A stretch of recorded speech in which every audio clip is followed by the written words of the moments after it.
Why should William never know about his true parentage? Well, I think, look, that is a very good question to ask, and that's one that the audiences are going to have to contend with themselves. Is it right that the secret is kept from William of his true parentage? And it's definitely a burden that weighs heavily upon Lord John and Jamie and everyone who knows the secret.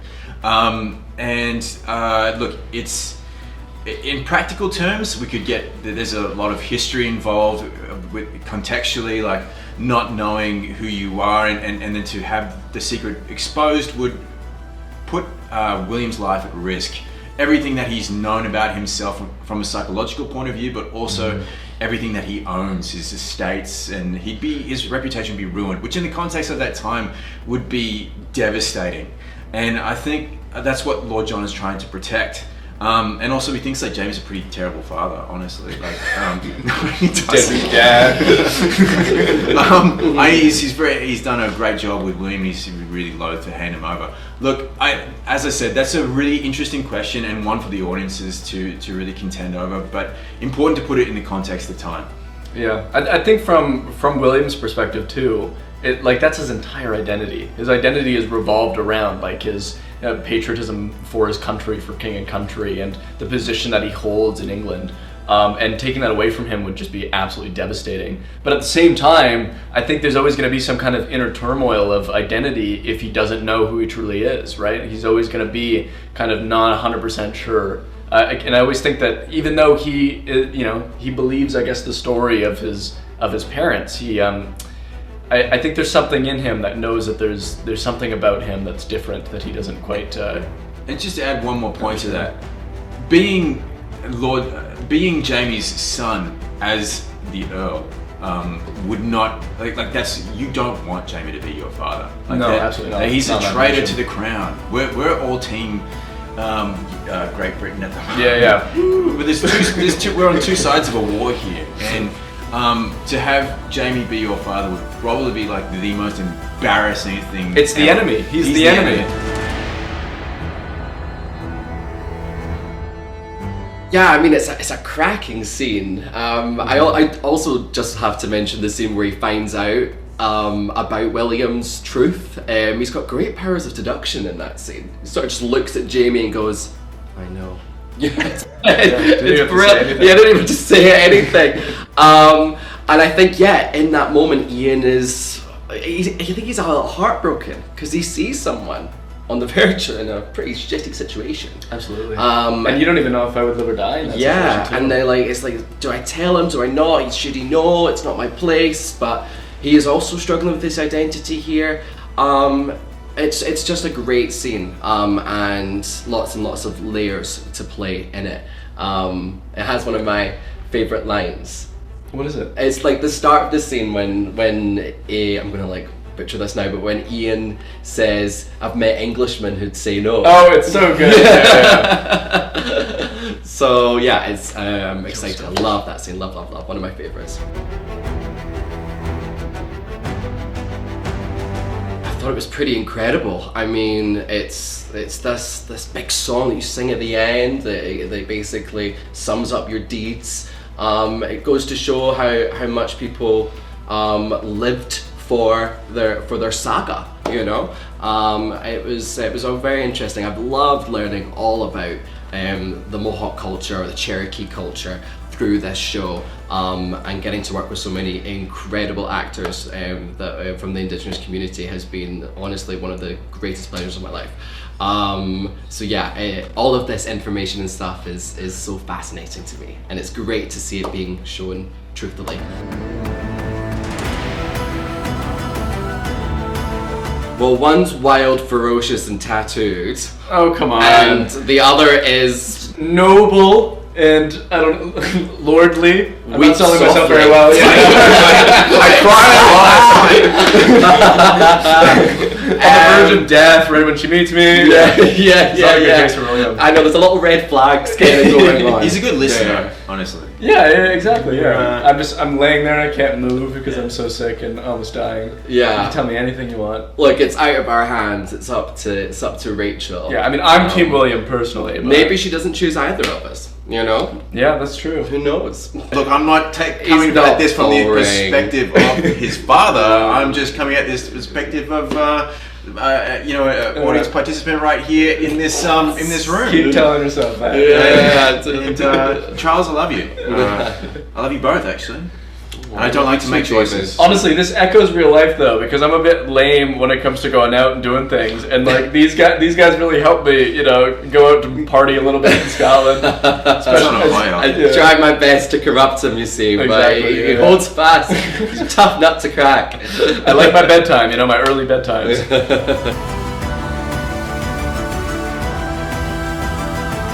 It was great. I mean, we had a fantastic prosthetic, and it was real. It was on my arm. They put this, I don't even know what you call it, this sleeve that had the injury on it. And I had this weird feeling when I was wearing it all the time because it looked so realistic. I kind of had this psychosomatic feeling that I had this injury on my arm, and I'd get a weird pain in my arm. The hair and makeup team, prosthetics team just absolutely killed it with that. I didn't have to act because I'm saying it was a great day for him. He was unconscious for all of it. I got to go to work and sleep. That's amazing. It was a really high energy scene. I love those kind of magical moments in Outlander where everyone's working together to try and save someone's life. High stakes. We love it on this show. And it was nice to see the four of us kind of crackle along together. Yeah, and as a character, I think William likes to hide his vulnerabilities a lot. He kind of has this front of being strong and sophisticated. And so it was kind of cool to see him be a little bit more vulnerable and kind of scared of death. And like you said with the death song, he couldn't think of any deeds that in his life that were worthy of putting in the song. He's so scared to die in that situation, and it's a very vulnerable position for him to be in. But I had some good people around me to help, so the best. I made it through. Yeah.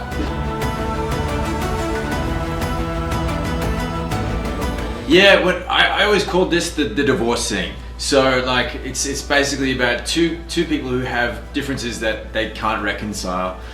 There's deep love on both sides, and there's also the custody of a child that they're talking about. And at the end of that scene, we have the metaphorical ring, which is the gemstone, which is basically Lord John giving back a part of Jamie that was given to him. And it's a very selfless act as well. It's an act of selfless love, which Lord John has always been about. But I think that's only the overture of a more darker relationship to develop between the two of them. And the fallout of the divorce. Unfortunately, Lord John doesn't come out of the divorce very well. He doesn't get much out of it except the child, and then basically a kick in the pants later on. He gets really. He's gonna hit rock bottom. Some boring kid and a kick. That's all I get. Honestly, really, he didn't get cards he's been dealt.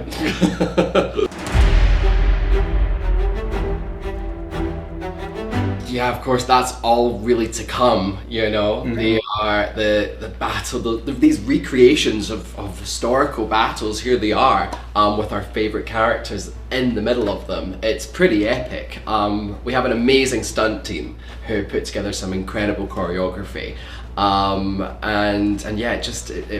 some of my favorite days, honestly. Yeah. It's just like a big old dance, isn't it? It's a bit surreal to see it. You show up to set and there's dozens of redcoats on one side, and dozens of rebels on the other side, and then some Mohawk warriors. Exactly. As well, yeah. And the sets that they put up, it feels like you're just looking at something that happened, a few hundred years ago, and it's so realistic and a bit weird that's something we get to see. Yeah, I don't think we haven't seen the scale like this since season 3. Yeah, when absolutely massive. So strap in, fans. It's gonna get bumpy.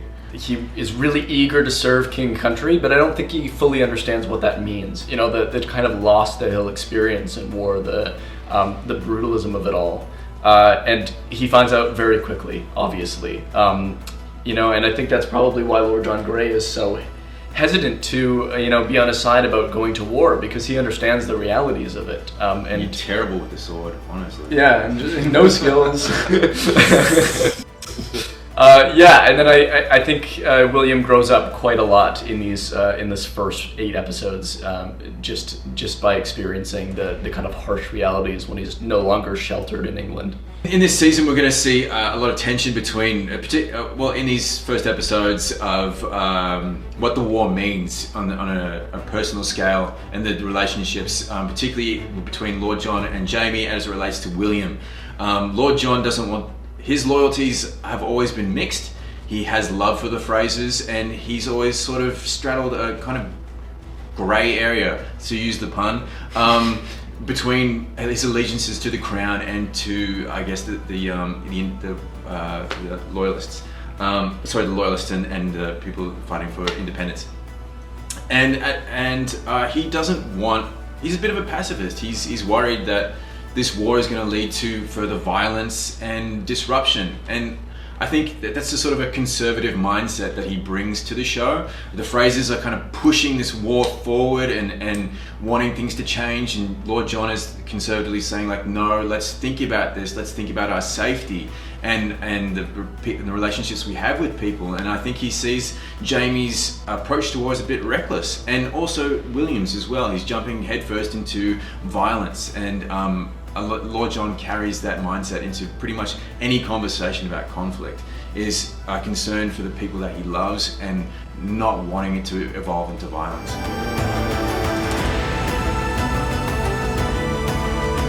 Sure, I mean, Ian has never been afraid to, sort stuff out when needs be. But I think the toll that is taken on him having accidentally killed Mardina Buck, this was someone that he loved and saw as part of his family. That changes it for Ian. Ian's always, I think, he kind of sees the world quite black and white. There's goodies, there's baddies, there's people that deserve to live, there's people that deserve to die. And here he is suddenly in another grey area, basically thinking, like, am I the villain? And almost feels like does he deserve this fate? Then the big question for him, though, is I may deserve it, but my family don't. And although Archbug may be an older man, there's something about him and his final parting words to Ian that really ingrain in his mind, and like a little worm are in there. And I think he's going to show himself to be much more of an adversary than Ian would expect. Well, it's a massive season. There's going to be a lot of great stuff to see. The stakes have never been higher, so it's this is only just the beginning, really, and there's so much more to come. So much more, yeah. And fans have a lot to look forward to, and particularly as it relates to the three of us. We're sitting here for a reason. Probably you're wondering why. How are these characters related? But that may soon make more sense to you as the season evolves.